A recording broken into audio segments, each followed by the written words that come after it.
Shalom, shalom frères et sœurs en Christ et bienvenue à la rhapsodie du samedi 23 avril 2022. Rhapsodie écrite par le pasteur Chris Oyakilome et la lecture vous est offerte par les vérités de l'évangile. Le thème d'aujourd'hui est l'effusion des paroles. Et le verset est de Jean 7, versets 37 à 38 qui nous dit: le dernier jour, le grand jour de la fête, Jésus, se tenant debout, s'écria: si quelqu'un a soif, qu'il vienne à moi, et qu'il boive.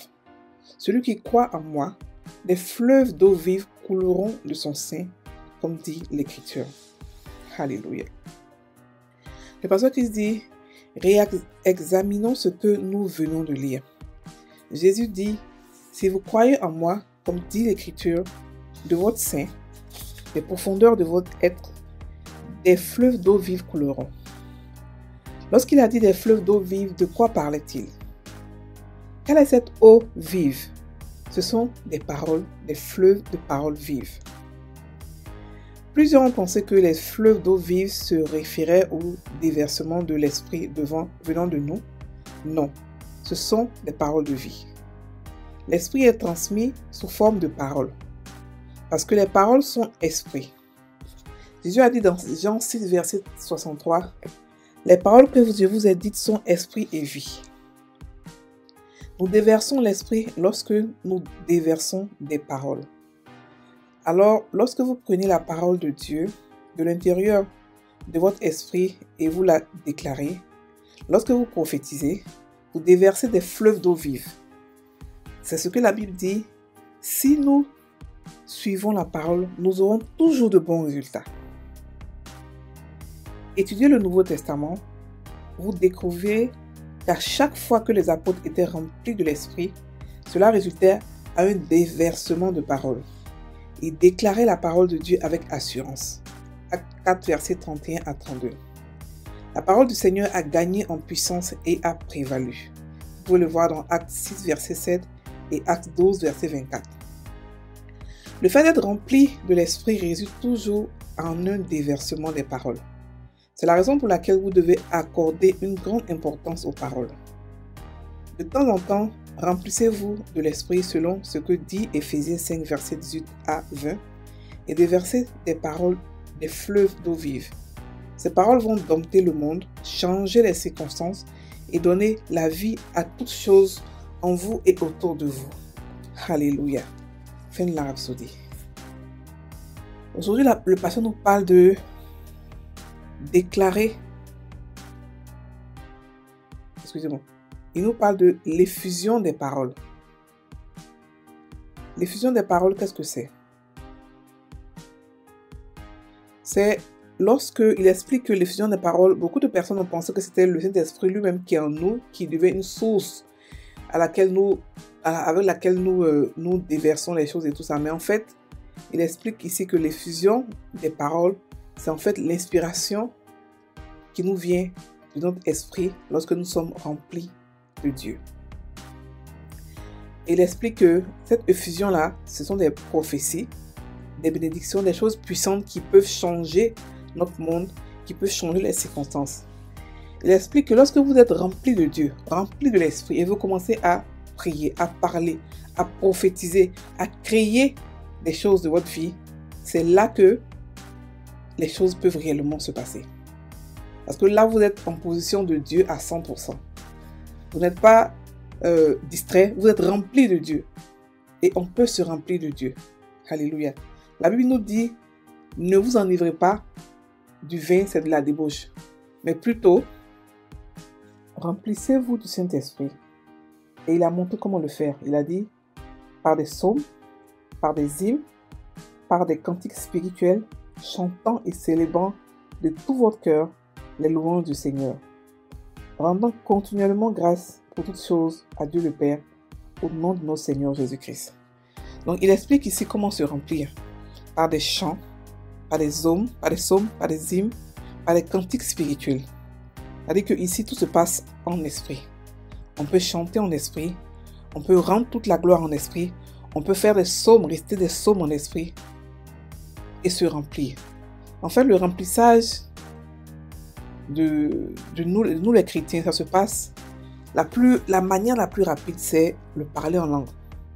Lorsque vous commencez à parler en langue, vous vous remplissez de Dieu, vous vous remplissez de l'esprit. Lorsque vous êtes rempli de l'esprit, vous pouvez maintenant faire sortir des paroles prophétiques, des paroles qui sont remplies de puissance, qui vont forcément se réaliser. Des paroles de Dieu, des paroles qui sont inspirées par Dieu. C'est pour ça que souvent, lorsque vous commencez à méditer la parole de Dieu, à la méditer souvent, et vous commencez à parler, vous commencez à prier, vous commencez à... Des paroles sortent en vous. Vous n'avez pas prévu, ça sort. C'est parce que c'est inspiré de Dieu. Parce que là, en ce moment, vous êtes rempli de Dieu. Donc, vous commencez à sortir les paroles. Et c'est à ce moment-là que vous pouvez commencer à prophétiser pour que les choses viennent à l'existence. Et c'est ça que le pasteur appelle un déversement de paroles. C'est pour cela qu'il dit qu'il faut apporter une importance vraiment particulière à la parole. Il faut laisser la parole vivre en nous richement parce que la parole de Dieu est notre assurance. La parole de Dieu est notre fleuve, est notre fleuve de vie, d'eau vive. Elle nous permet de contrôler notre monde. Elle nous permet de changer les circonstances. Elle donne la vie à ce qui nous entoure, aux choses qui nous appartiennent. Alléluia. Donc, frères et sœurs, nous sommes des créateurs. Les enfants de Dieu sont des créateurs. La Bible dit, Jésus a dit, ayez la foi en Dieu. Ça veut dire, dans Marc 11, verset 22, je crois, 21 ou 23, ayez la foi en Dieu. Ça veut dire, ayez la foi comme Dieu. Soyez des créateurs comme Dieu. Et les créateurs parlent comment? Dans la parole. Dieu n'a jamais pris quelque chose pour mouler avec les mains pour créer. Non, il a fait sortir de sa bouche et les choses sont venues à l'existence. Et nous aussi, en tant qu'enfants de Dieu, nous avons cette faculté, ce pouvoir de faire sortir les choses et de les appeler à l'existence. Comme Dieu, nous aussi, nous appelons à l'existence ce qui n'existe pas. Et même si vous n'avez pas vu, c'est-à-dire que vous n'avez jamais entendu ce que vous voulez créer, vous pouvez le créer parce que vous êtes des dieux, vous créez des choses nouvelles, des choses anciennes, et n'importe quoi ce que vous voulez vous créer. Mais que cette création soit motivée surtout par l'amour de Dieu. La motivation ne doit pas être de l'égoïsme pour prendre ce qui ne vous appartient pas, mais quelque chose que vous savez que vous pouvez avoir légalement. Alléluia. Avec la motivation de l'amour. Vous pouvez, par exemple, créer des bénédictions pour votre ami, même pour vos ennemis, pour vos enfants, pour votre famille. Ce que vous voulez voir, vous pouvez créer. Vous pouvez créer. Parce que la prophétie est notre temps de création. La bénédiction est notre temps de création. Les proclamations sont notre temps de création. Qui est différent de la confession qui est dit pareillement ce que Dieu dit.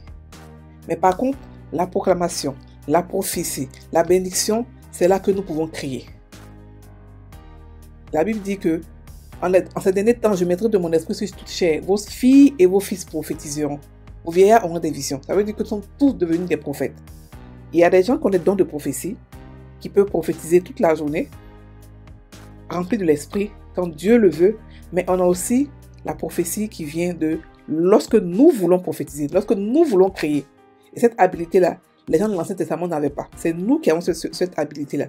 Donc, profitons de cela, frères et sœurs. Remplissez-vous de Dieu. Remplissez-vous par les hymnes, par la parole, par la méditation, par les chants cantiques spirituels, par le parler en langue. En rentrant en esprit, remplissez-vous de Dieu et prophétisez. Créez ce que vous voulez voir. Appelez à l'existence ce que vous voulez voir dans votre vie. Rien ne peut vous arrêter. Vous êtes des enfants de Dieu. Vous n'avez pas à avoir peur de quoi que ce soit.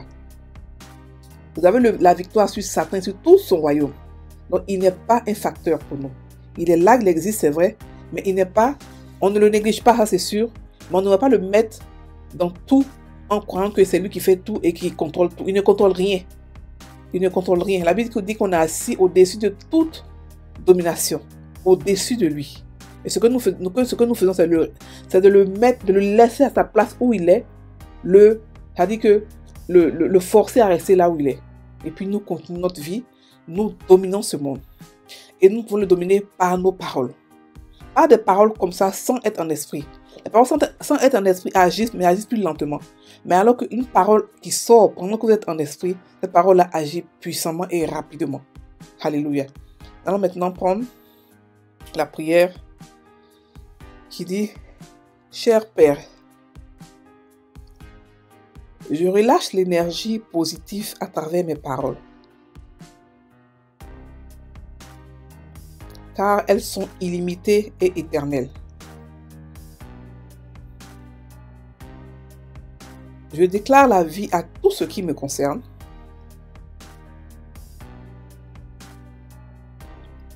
Je déclare que je suis fortifié, dynamisé et enhardi.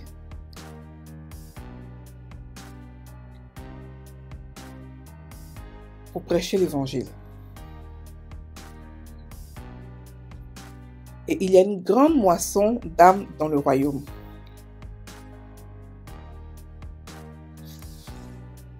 Je déclare une grande grâce sur ma famille, mon travail, mon ministère.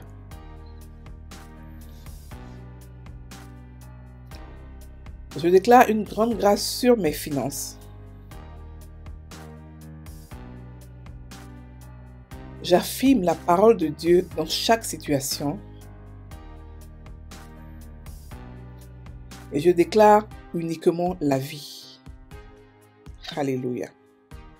Frères et sœurs en Christ, nous expliquons la rhapsodie chaque matin à partir de 5h30 GMT. Vous pouvez venir, vous pouvez vous joindre, poser des questions. C'est sur YouTube et c'est sur Zoom. Vous êtes les bienvenus pour nous joindre et apprendre plus. Soyez bénis. Passez une très bonne journée.